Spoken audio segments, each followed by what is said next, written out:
इतिहास केवल उन साम्राज्यों की कहानी नहीं है जो आज भी हर किताब में पढ़ाए जाते हैं। भारत की धरती पर ऐसे कई शक्तिशाली साम्राज्य भी उभरे जिन्होंने अपने समय में पूरे उपमहाद्वीप की राजनीति बदल दी, विदेशी आक्रमणों को रोका और ऐसी विरासत छोड़ी जिसका प्रभाव आज भी दिखाई देता है। लेकिन समय के साथ वे साम्राज्य इतिहास के धुंधले पन्नों में कहीं खो गए। इसी भूली बिसरी विरासत को फिर से जीवित करने के लिए हम शुरू कर रहे हैं एक नई documentary series, the lost empires of India. इस सीरीज के हर एपिसोड में हम भारत के एक ऐसे महान साम्राज्य की कहानी जानेंगे जिसने इतिहास बनाया, लेकिन जिसे आज उतनी जगह नहीं मिलती जितनी वह वास्तव में हकदार है। और इस सफर की शुरुआत करते हैं उस साम्राज्य से जिसने उत्तर पश्चिम भारत को एकजुट किया, अफगान आक्रमणों की सदियों पुरानी परंपरा को तोड़ा और अंग्रेजों को भी सावधानी बरतने पर मजबूर कर दिया। यह है महाराजा रणजीत सिंह का सिख साम्राज्य। 18वीं शताब्दी के अंत तक पंजाब अशांति और संघर्ष का क्षेत्र बन चुका था। मुगल साम्राज्य लगभग समाप्त हो चुका था, जबकि अहमद शाह अब्दाली और उसके उत्तराधिकारियों के लगातार आक्रमणों ने इस क्षेत्र को अस्थिर कर दिया था। सिख समुदाय ने अपनी सुरक्षा के लिए कई स्वतंत्र मिसलों का गठन किया, लेकिन इन मिसलों के बीच एकता का अभाव था। ऐसे समय में सुकरचकिया मिसल से एक युवा नेता उभरकर सामने आया जिसका नाम था रणजीत सिंह। बचपन में चेचक के कारण उन्होंने अपनी एक आंख की रोशनी खो दी थी और उनका चेहरा भी दागदार हो गया था, लेकिन उनकी दूरदर्शिता, नेतृत्व क्षमता और राजनीतिक समझ ने उन्हें असाधारण बना दिया। मात्र 21 वर्ष की आयु में उन्होंने लाहौर पर अधिकार कर लिया और यहीं से सिख साम्राज्य की वास्तविक नींव रखी गई। रणजीत सिंह केवल एक महान योद्धा ही नहीं थे, बल्कि एक कुशल रणनीतिकार भी थे।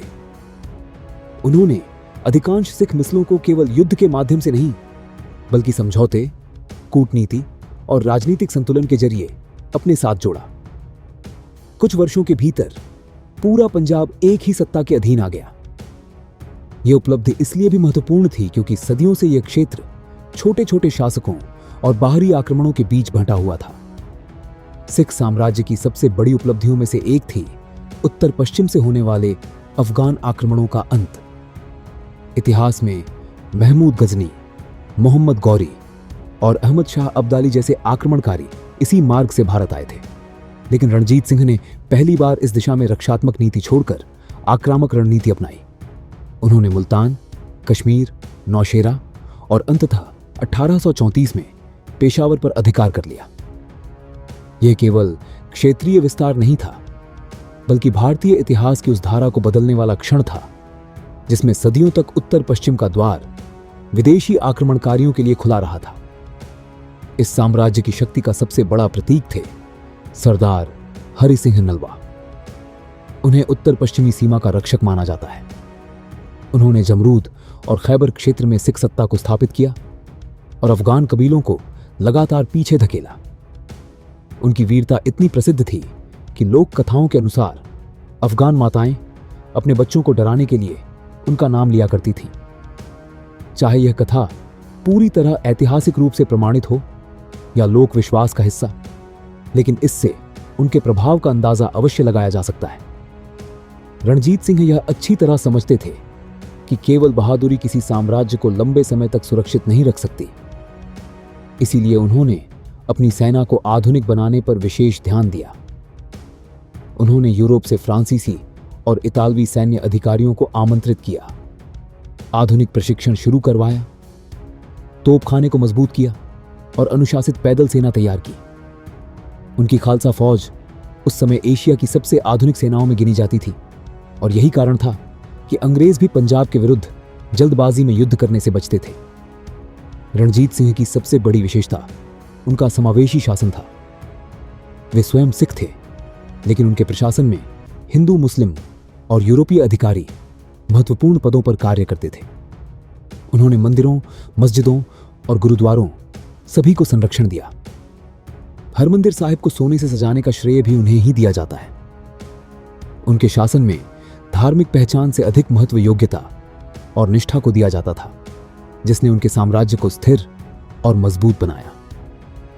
उधर भारत के अधिकांश हिस्सों पर ईस्ट इंडिया कंपनी अपना नियंत्रण बढ़ा रही थी, लेकिन पंजाब एक ऐसा क्षेत्र था जहां अंग्रेज सीधे टकराव से बचते रहे।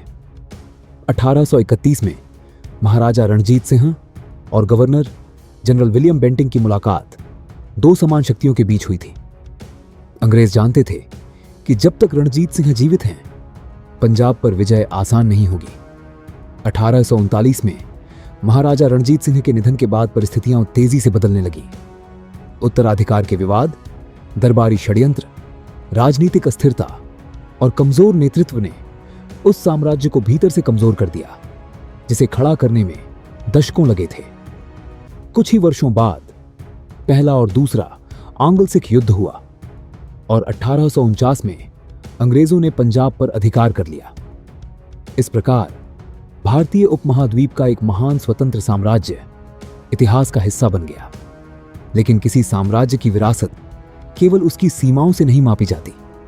महाराजा रणजीत सिंह की विरासत आज भी भारत की सैन्य सोच, सीमाएं सुरक्षा, प्रशासनिक दृष्टिकोण और धार्मिक सहअस्तित्व की भावना में दिखाई देती है।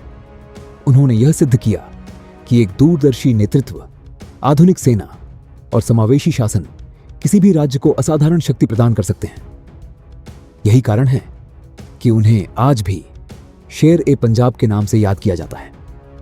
इतिहास का सबसे बड़ा प्रश्न शायद यह नहीं है कि महाराजा रणजीत सिंह ने क्या हासिल किया। असली प्रश्न यह है कि क्या हमने उनके साम्राज्य और उनकी उपलब्धियों को उतनी गंभीरता से याद रखा जितनी वे वास्तव में हकदार थे। शायद यही कारण है कि इस सीरीज का नाम है the lost empires of India, क्योंकि इन साम्राज्यों की कहानी केवल अतीत नहीं बल्कि भारत की उस विरासत का हिस्सा है जिसे दोबारा समझना और याद करना जरूरी है। अगर आपको यह एपिसोड पसंद आया हो तो वीडियो को लाइक करें, अपनी राय कमेंट में जरूर लिखें और सैंस लाइन्स मीडिया को सब्सक्राइब करें। अगले एपिसोड में हम भारत के एक और महान लेकिन कम चर्चित साम्राज्य की कहानी लेकर आएंगे।